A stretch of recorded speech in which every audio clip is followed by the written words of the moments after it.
Jadi kali ini saya akan menjelaskan apa itu Wireshark. Wireshark adalah aplikasi untuk menganalisis lalu lintas jaringan Network Traffic Analyzer.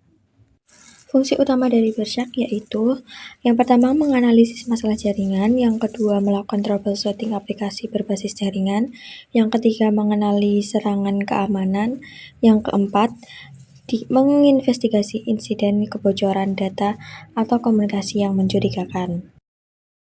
Kemudian kita pilih file, kemudian klik open, lalu pilih file yang akan kita analisis.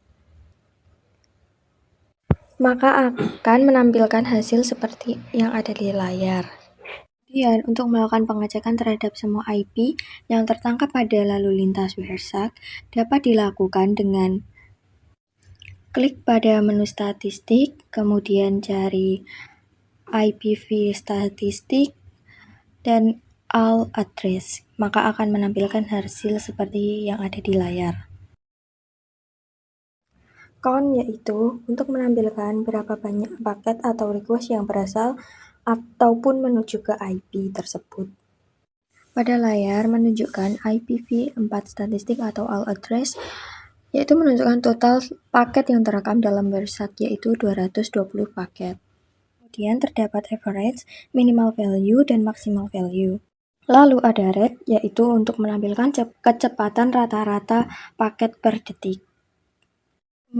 Kemudian ada persen, yaitu untuk menampilkan persentase kontribusi paket IP tersebut dari total paket. Misalnya pada IP 192.168.1.159 memiliki paket 135 dengan persentase 61,36%, sehingga menunjukkan bahwa IP tersebut merupakan IP yang paling aktif. Kemudian ada burst rate dan burst start, yaitu untuk menampilkan informasi kapan IP tersebut mengirimkan paket dalam jumlah besar. Untuk melakukan filter protokol dengan menggunakan filter yang ada di Wireshark, untuk mencari IP tertentu dengan perintah IP.ADR sama dengan, kemudian masukkan IP yang akan dicari, maka akan menampilkan hasil IP yang kita cari seperti yang ada di layar.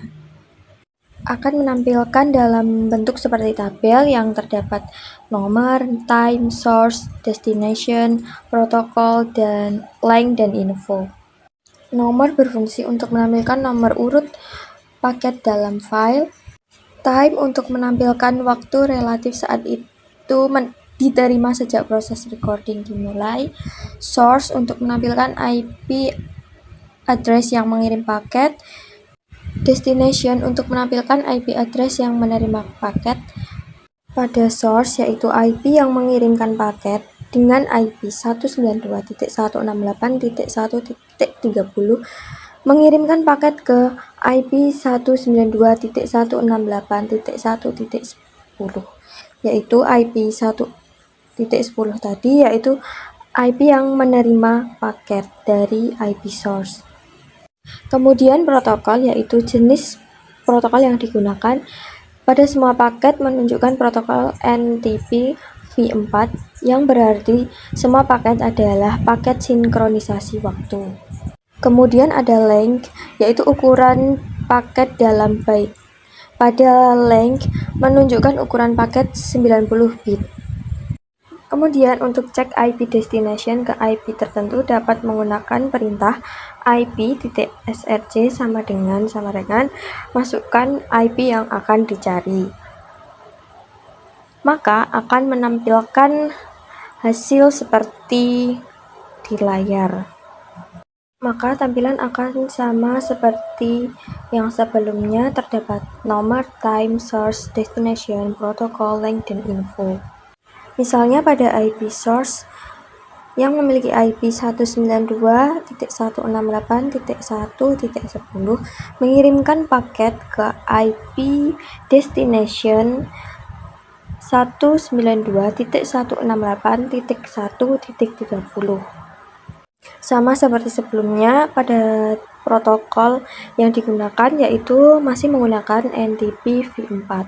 Berarti semua paket adalah sinkronisasi waktu dengan ukuran bit yaitu 90 bit.